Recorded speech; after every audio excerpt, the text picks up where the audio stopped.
Many expecting or first-time mothers feel a rush of emotions and thoughts. After all, who could blame them?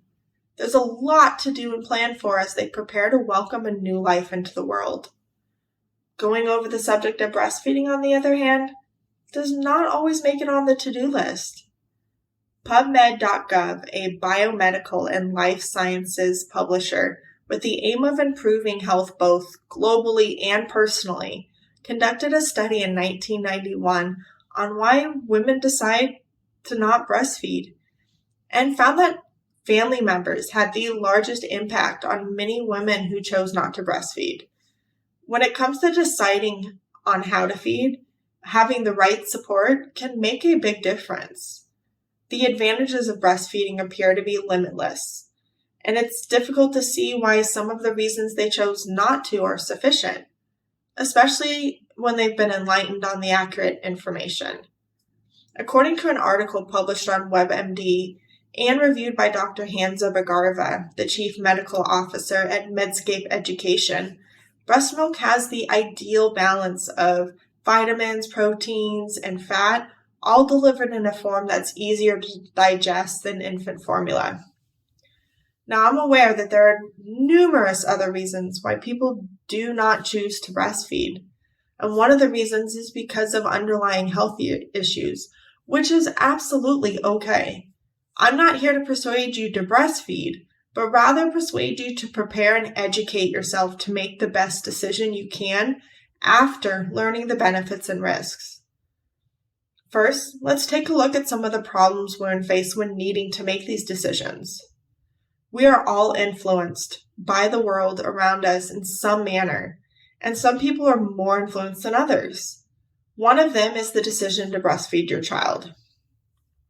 An expectant mother attempting to select how she wants to feed her baby can suffer greatly from lack of assistance.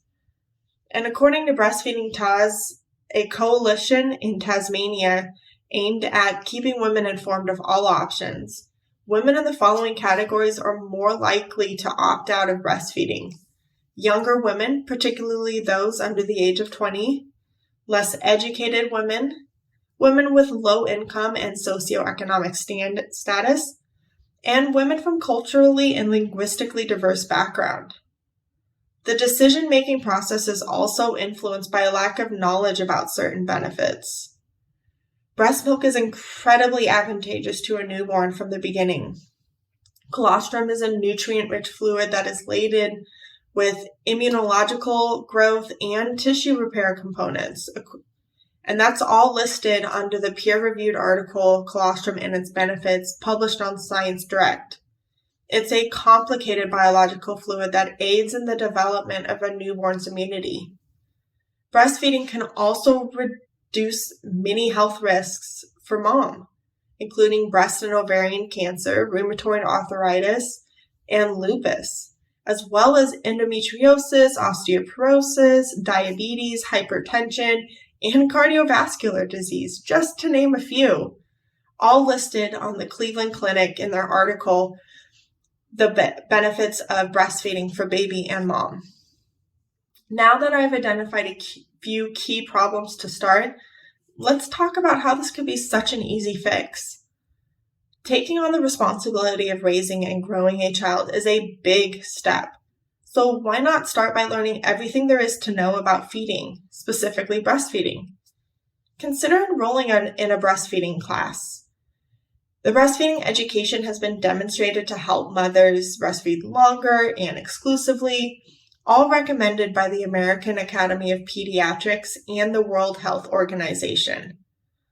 Andrea Tran, who has been working with new families as an RN for over 35 years and as a lactation consultant for over 25, has her master's in health and wellness with a focus in lactation, wrote an article published by Breastfeeding Confidential that illustrates how to prepare for breastfeeding and correlates with the recommendations made by the American Academy of Pediatrics and the World Health Organization.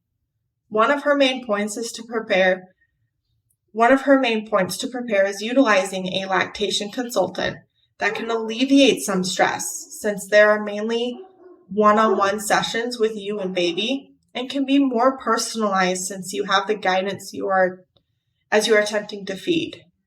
This service is typically available at the hospital after delivering your baby, but you can also call and have questions answered over the phone after you've gone home with your baby or even before you've had the baby. You can even have private at-home sessions if needed. Like with most things, learning a new concept or idea is very unfamiliar and can be so foreign, but proceeding with the right steps can help out tremendously. Trying something new can be intimidating, but thinking about your baby and wanting to provide the best life and care possible should motivate you to do whatever you can to make that happen. The most valuable gift that is at your fingertips to offer to your kid is breastfeeding. You can plainly see why breastfeeding is the greatest option, but with the correct support, guidance, and education, you'll be able to confidently say that you did everything you could to give your baby the best start in life.